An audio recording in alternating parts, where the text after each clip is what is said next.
Bonjour à tous, dans cette vidéo, on va s'intéresser à ce qu'on appelle les intégrales faussement impropres en un point. Donc déjà, on fixe le cadre, on va se placer uniquement dans le cas où a et b sont finis, avec a et b sont les bornes en fait de l'intégrale. Alors, donc voilà, le titre, prolongement continu, donc soit a et b de réelles données, donc finies. On considère la fonction f continue, donc notre fonction f est continue sur AB semi-ouvert, donc ouvert en B. C'est là, on va dire que la fonction va être impropre en ce point. Mais alors, si f elle admet une limite finie en B-, donc à gauche de B, donc ce qui permettra de fermer en B aussi, alors l'intégrale de a à B de f converge. Voilà. Et on dit alors que l'intégrale est faussement impropre ou faussement généralisée en B-. Voilà. Alors, remarque, et c'est vraiment quelque chose de très important. On ne va pas parler d'intégrale impropre, faussement impropre, en plus l'infini ou en moins l'infini. Ce ne sont pas des nombres finis. Je vous rappelle ici, voilà. Parce que c'est des erreurs un peu, on va dire, classiques et il faut éviter de faire ça. Alors, on va voir la preuve de ce résultat. Donc, on va prendre notre fonction f qui continue sur l'ouvert, semi-ouvert. Donc, f continue sur AB, ouvert en B, fermé en A. Donc, on a ajouté l'information si f admet une limite finie en B-, donc f elle est prolongeable par continuité en B, d'accord? Et on va noter f étoile sans prolongement. Vous savez que ce prolongement f étoile de x, ça va être quoi? Ben, ça va être f de x. Si x est dans AB semi-ouvert.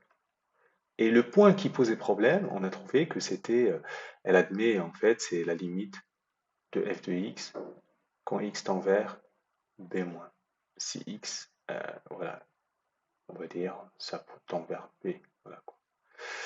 Alors, cette fois-ci, alors si je veux être correct, puisqu'on a dit que cette limite elle existe, on va dire que c'est égal à un certain L si x égale à b. Donc, finalement, f étoile en b, c'est le petit L. Voilà. Donc, f étoile est continue sur le fermé. Vous voyez, A, B fermé. Bah, si c'est continu sur le fermé, donc son intégrale est converge. Alors, regardons la suite. Pour tout x de AB, alors toujours semi-ouvert en B, l'intégrale de AX de f, c'est l'intégrale de AX f étoile, puisque f coïncide avec f étoile sur AB ouvert en B. Mais alors f étoile étant le continu sur le fermé, ce que je viens de dire et je viens d'écrire ici en vert, on a alors l'intégrale de A à B de f étoile, qui est le prolongement, elle converge. Très bien. Or, la limite quand x tend vers b- de A à x de f, c'est la limite quand x tend vers b- de A à x de f étoile. Mais cette fois, f étoile, elle est continue en b, donc c'est pareil que l'intégrale de A à b de f étoile. Et donc, ça veut dire quoi ça? Ça veut dire que notre intégrale de A à B, de f cette fois, ça converge. Alors regardons deux exemples. Voilà. Deux exemples, voilà, classiques. Le premier, ça fait partie d'une autre vidéo sur l'intégrale de Dirichlet. Voilà, on remet une couche ici pour que ça soit bien clair. Donc la première, donc I, déjà le problème de qu'elle soit impropre ou pas se pose en 0. On est d'accord, sin 0 sur 0, c'est évident. Alors, T associe à sinus T, toujours c'est la même chose. Et continue sur 0, 1, ouvert en 1. Alors, c'est pas ça, très bien. Il faut ouvrir en 0. Voilà, 0, 1, et je ferme 1, parce qu'il n'y a pas de problème. Très bien. Alors, or, est-ce que cette fonction se prolonge par continuité en 0? Donc on va calculer la limite quand x tend vers 0 de sinus x sur x. Mais ça, c'est une limite classique, ça fait 1.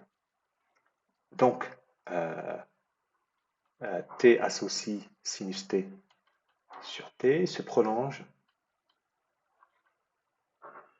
par continuité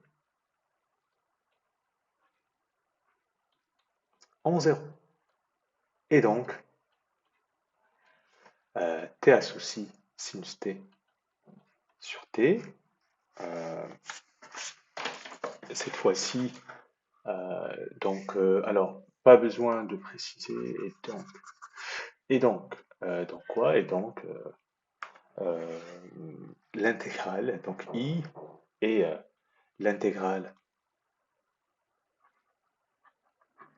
l'intégrale de quoi? D'une fonction continue sur un intervalle, sur un intervalle borné. I est donc faussement impropre.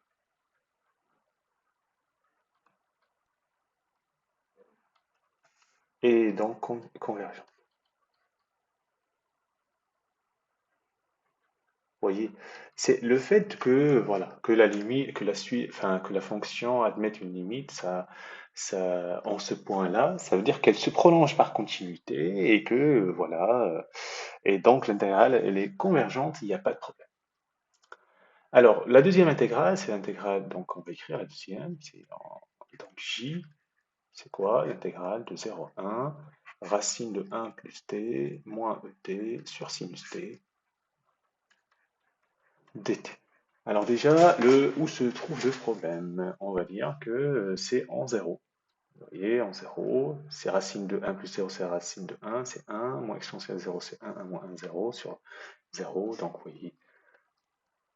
Alors toujours le même chemin, t associe racine de 1 plus t moins exponentielle de t sur sinus t,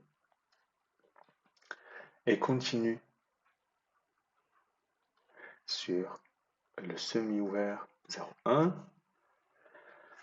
Cherchons la limite quand t tend vers 0 de racine de 1 plus t moins exponentielle de t sur sinus t. Alors, le faire directement comme ça, c'est pas évident. On va utiliser un DL, un développement limité. Alors, on sait que racine de 1 plus t, puisqu'on regarde la limite en 0 s'écrit sous forme de quoi? C'est 1 plus 1 demi t plus petit o de t. Ok. Exponentielle t, on sait qu'en 0, ça fait quoi? Ça fait 1 plus t, donc on fait un développement limité à l'ordre 1. Et sinus t, on sait que c'est t plus petit o de t. Voilà. Alors, déjà, on va regarder le numérateur que vous voyez ici, c'est racine de 1 plus t moins exponentielle de t. Donc si je fais, hop, je soustrais les deux, racine de 1 plus t moins t, les 1 vont disparaître. 1 demi t moins t, ça fait moins 1 demi t. Et petit o de t, il ne pose aucun problème. Donc, j'ai ça, et sinus t que j'écris, je réécris comme ça, je l'ai sous les yeux. Allez hop, donc racine de 1 plus t moins et sur sinus t. Je remplace en 0, c'est quoi? Moins 1 demi t plus petit o de t sur t plus petit o de t. Mais alors, ça, je peux factoriser par t, donc en 0, tac, ça fait moins 1 demi plus petit o de 1 sur 1 plus petit o de 1. Donc finalement, c'est moins 1 demi plus petit o de 1. Donc, d'où limite quand t tend vers 0 de racine de 1 plus t moins et sur sinus t. C'est moins 1 demi. C'est une limite finie. Voilà. Donc la fonction se prolonge par continuité, et donc l'intégrale est faussement impropre, donc j est faussement impropre. Impropre. Donc convergente. Vous voyez, c'est vraiment un outil très très puissant qui permet de résoudre certains problèmes. Voilà, bon courage.